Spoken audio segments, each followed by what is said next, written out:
Does God exist? Is religion a force for good or evil?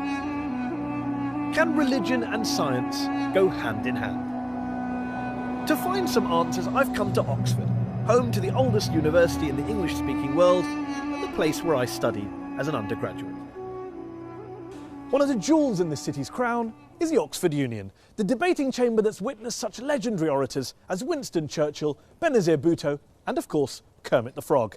I've come back to the Union today to sit down with the world's most famous atheist, Professor Richard Dawkins, to put faith on trial and to ask, is religion evil?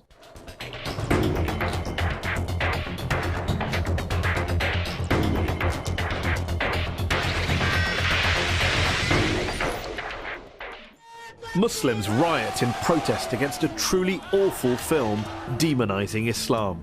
Dozens are killed. The Quran, if found guilty, can be burned. A Christian pastor in Florida tries to burn a copy of the Quran and ignites global pandemonium. Even Buddhists are at it, attacking the Muslim minority Rohingyas in Western Burma. And of course, the conflicts plaguing the modern Middle East are often blamed on ancient hatreds between the children of Abraham. Remember 9/11? Was this religiously inspired terrorism? Thousands died. Yet here's the thing. Societies without faith haven't fared much better. Communism banned all religions, as Joseph Stalin and Mao Zedong systematically slaughtered millions of their own countrymen. Is science any better? Since Galileo and Darwin, scientists have sought to stamp out ignorance and unravel the mysteries of the universe. But science has also poisoned the environment, unleashed killing on an industrial scale, and now threatens our entire planet. My guest today, however, stands firmly on the side of science and has provoked controversy with his attacks on religion. Ladies and gentlemen, Professor Richard Dawkins. One of the most prolific thinkers of his generation, he shot to fame in the 1970s with his research into genetics, and his book, The Selfish Gene, transformed evolutionary biology. His most famous work, The God Delusion, sold millions of copies and has been translated into more than 30 languages. Richard, thanks so much for joining us here on Al Jazeera. Before we go any further, I just want to check something. Are you an atheist? For all practical purposes, yes. Nobody can actually say for certain that anything doesn't exist. But I'm an atheist in the same way as I'm an a-leprechaunist and an a-fairyist and an a-pink unicornist. So you're not 100% sure God doesn't exist, but you're sure enough to make it practically... I'm as sure as you are sure that fairies and leprechauns don't exist.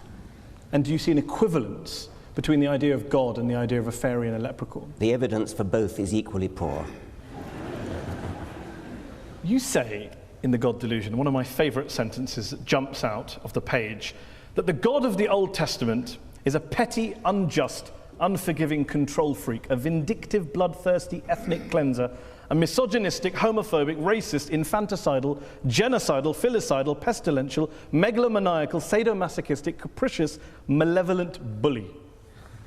As a piece of rhetoric, superb.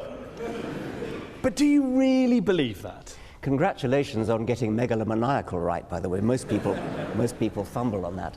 Yes, if you've actually read the Old Testament, I think you would have to agree. It's hideous. It's an the God of the Old Testament who is a monster. But also the God of the Quran, the New Testament, the Hindu scripture? Well, the God of the Quran, I don't know so much about. The God of the New Testament is widely advertised as being a bit more gentle. And certainly, on the whole, he is. There are things about the New Testament that I find, in a way, almost more objectionable than the Old Testament. But the sheer horror of the character, I said he was the most unpleasant character in all fiction, because I regard it as fiction, of course. And yes, he is. I mean, he's jealous, he's vindictive, he's callous, he's cruel. And yet this is a God that is worshipped by, loved by, adored by, well, followed by millions, billions of people. I hope not. I hope that the God that is adored by millions of people is a grown-up kind of God who is no longer... I hope that most people who... The kind of people I would like to know who worship and admire him regard those stories as not literally true. Now, there are some who do regard them as literally true, and I suspect they either haven't read the Old Testament or they're not the kind of people I would wish to know, because you do not want to worship a character like that. By all means, worship some kind of great spirit of the universe, some kind of creative intelligence who created the universe, but don't worship this vile, vindictive monster of the Old Testament. So why throw around these sweeping statements about religion? Not the God of the Old Testament, but religion itself being evil. I mean, do you believe religion is evil? No. But you say plenty of times in this book that religion is evil. You said in a speech famously that I think a case can be made that faith is one of the world's great evils, comparable to the smallpox virus, but harder to eradicate. I do think that, yes. Because what I'm talking about there is faith, where faith means belief in something without evidence. Because if you believe something without evidence, then that justifies anything. You're no longer vulnerable to somebody coming back at you and saying, hang on a minute, let me argue the case. If you believe it without evidence, which is what faith is, then you don't argue the case. You say, no, I'm not arguing that case. This is my faith. It's mine. It's private. I don't dissent from it. I don't retreat from it. You're just going to have to accept it. Now, that is evil. And yet you spend so much of your time debating people of faith. So clearly people of faith are interested in having discussions. They're not just all blind believers insisting on their way of... Well, nobody said anything about all of them. I mean, the vast majority of religious people are perfectly good, nice people, as you are. There's no suggestion I've ever made that all religious people are evil. Of course not. There is a logical progression that goes from believing in faith, having faith that your God tells you to do something, and doing terrible deeds, like suicide bombing, like flying planes into skyscrapers. The vast majority of people of faith don't do such terrible things. But those people who do terrible things do it believing that they are righteous and good, and they think that they're doing the will of their God. So they're not evil people, they're actually good people by their own lights. They believe they're doing good things, and that's why religion is evil, because it can make you do evil things believing that they are good. Do you really believe that people who go out and carry out suicide bombings, it is faith? Religion is to blame, not geopolitics, not the world, not their lives, not what's going on around us. It's religion, plain and simple. Not always. It's not in the case of the Tamil Tigers, for example.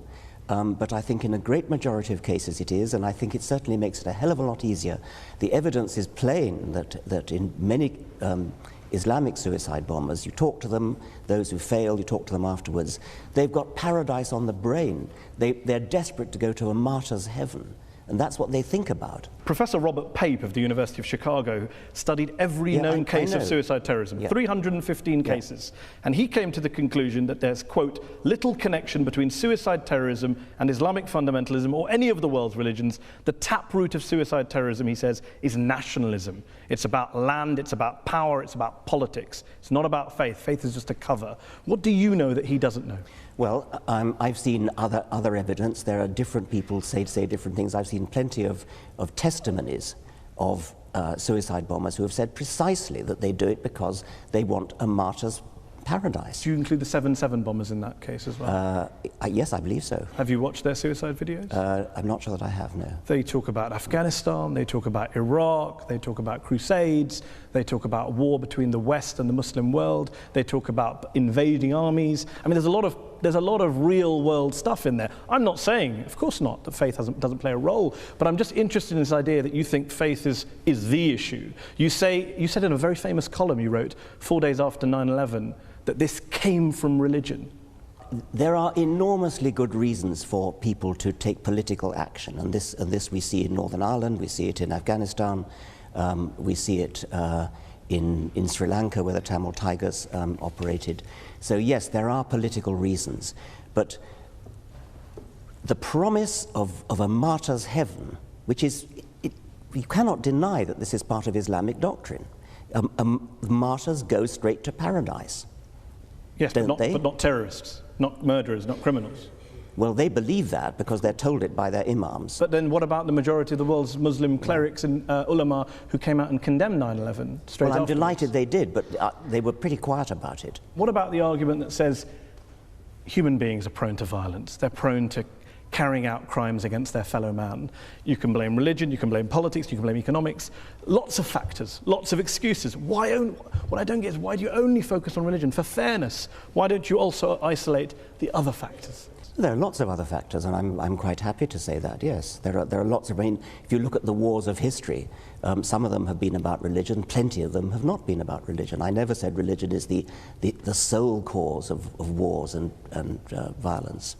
You may not have said that, but you would accept that the new atheists, people like Sam Harris, the late Christopher Hitchens, have blamed a lot of history's wars on God and religion, and you make a similar suggestion in The God Delusion. Yeah, I would blame a lot of history's wars, but the most terrible wars in history, the two major wars of the 20th century, are nothing to do with religion. You accept that point? Yeah, of course. And the Cold War and Vietnam? Yes, I would, of course, yes. So when you have a situation where some of the world's worst crimes were carried out not by believers, how then does that square with your idea that it's religion that causes good people to do bad things, it's religion that's driving violence, your original statement against religion at the start of this? Dogmatic belief in something like religion or something like Marxism or something like Nazism, these are all, or indeed patriotism, I mean, my country right or wrong, these are all pernicious beliefs which can drive people to do terrible things. And in the Second World War, Hitlerism was driven by racism, by a sort of sub-Wagnerian pagan religion which Hitler revived.